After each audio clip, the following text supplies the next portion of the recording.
L'immigration coûte-t-elle trop cher à la France? Avant de répondre, encore faut-il savoir deux choses. Combien ça coûte et qui paie réellement? Quand on regarde les chiffres publics, certains postes de dépenses sont identifiables. L'aide médicale d'État représente environ 1,2 milliard d'euros par an.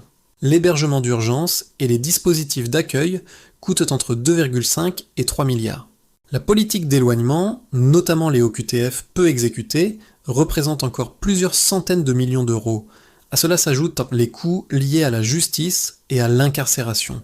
Si l'on additionne uniquement ces postes, sans compter l'école, le logement social ou les prestations familiales, on arrive à un ordre de grandeur compris entre 10 et 15 milliards d'euros par an. Ces dépenses ne sont pas payées par un État abstrait, elles sont financées par l'impôt, la TVA et les cotisations sociales. Autrement dit, par les ménages et les entreprises. Et surtout, elles sont très inégalement réparties. Certaines communes, certains hôpitaux, certaines écoles en supportent bien plus que d'autres. Mais l'histoire ne s'arrête pas là. Une partie de l'immigration travaille, cotise et consomme. Selon l'OCDE et l'INSEE, l'impact économique peut être neutre, voire légèrement positif, à condition que le taux d'emploi soit élevé. Le cœur du débat n'est donc pas ça coûte ou ça rapporte.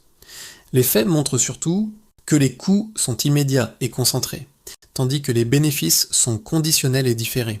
La question n'est pas idéologique, elle est budgétaire, territoriale et structurelle.